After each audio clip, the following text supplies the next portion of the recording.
Welcome back to Sunrise Daily. We'll continue our look at this Northeast IDP intervention debate, fund debate. And joining us to continue the conversation is Alhaji Shehu Gabam, the National Secretary of the SDP. Thank you for joining us, Alhaji Gabam. Great pleasure. Good morning. All right. So also with him is the National Publicity Secretary of the People's Democratic Party, Mr. Ologbodiyan. Thank you for joining us as well.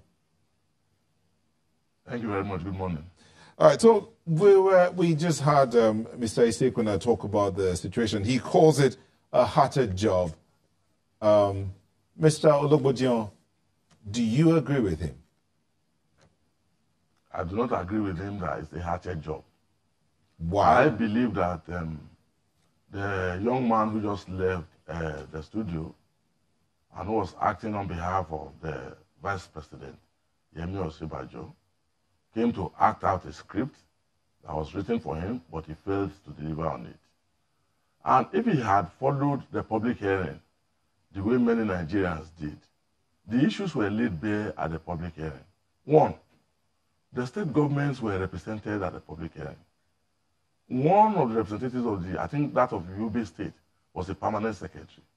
And he declared at the public hearing that no grain was received. No intervention was done. And I believe that the House of Representatives was very thorough, both in the public hearing and the report that emanated from the public hearing. And also do not forget that the House of Representatives consists of 360 members across party lines. And not a singular objection was heard on the floor when the House of Representatives passed the report. So it is strange for anybody to come and say that it was a hatchet job. Hatchet job that the Vice President as acting president did not approve 5.8 billion for intervention in food crisis in the Northeast. Hatchet job that the money was not expended. I truly do not understand the disposition of the young man that just left the studio.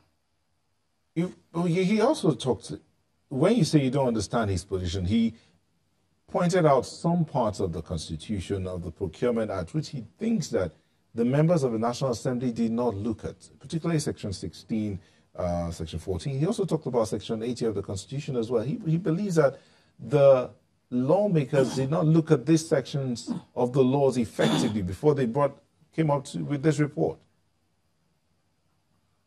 Well, as you will recall, I'm sorry I have to look at this. One of the recommendations of the committee was that the action of NEMA, which is chaired by the Vice President, contravene the provision of Section 82 and 84 of the Constitution. And it's also a statement of fact that the acts contravened were considered an infraction of due process, particularly on procurement, and the loss of government revenue. These are the basic issues. For instance, the chairman of the committee, Honorable Ali Issa, did say that there was no bidding for contracts. Yes, there's a section of the Procurement Act that states that in an emergency, the authorities in NEMA can act. But it never said that that particular act never said that you can go and do contracts without following procurement rules. That is not the extant rule. So you cannot come around and turn around and say, oh, because it was an emergency, you did a contract of 5.8 billion without due process.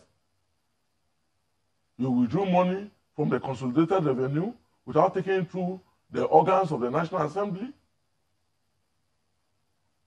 All right. This is not a banana republic. Mr. Gabam, let's... We're in the country governed by laws. And also, the Vice President is a professor of law. We believe that he ought to have understood better.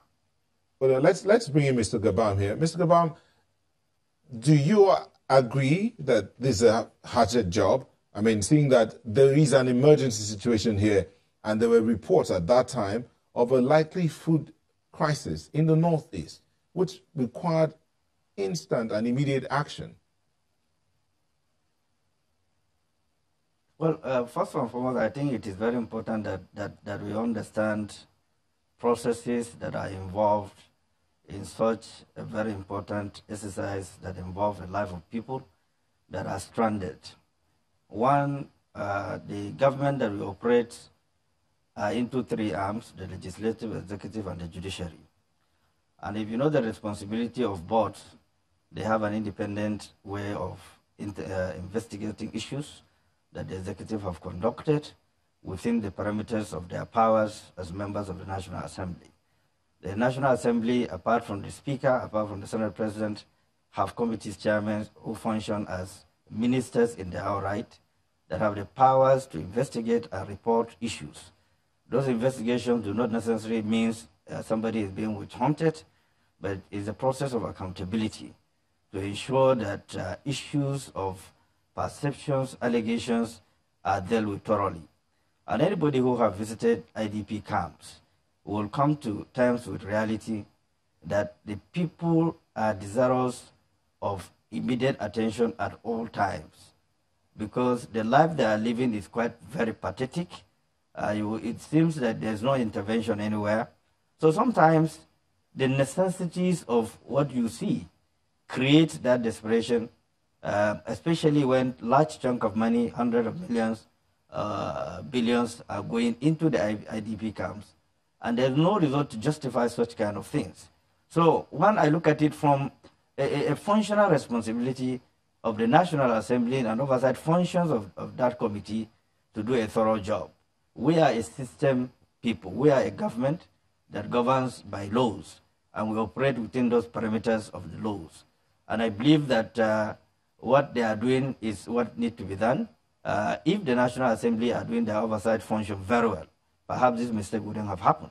But because most times they abdicate basic responsibilities and deal with strategic political interests, and these gaps are being created, interest fused into national issues that ordinarily ought to be holistic in terms of intervening within a society that is completely in need of attention all the time, that are at the mercy all right, Mr. of the government. If I may come in here with international donors. I beg your pardon, please. We'll just take a moment and we'll go on a quick break. We'll be back to continue the conversation. Please don't go away.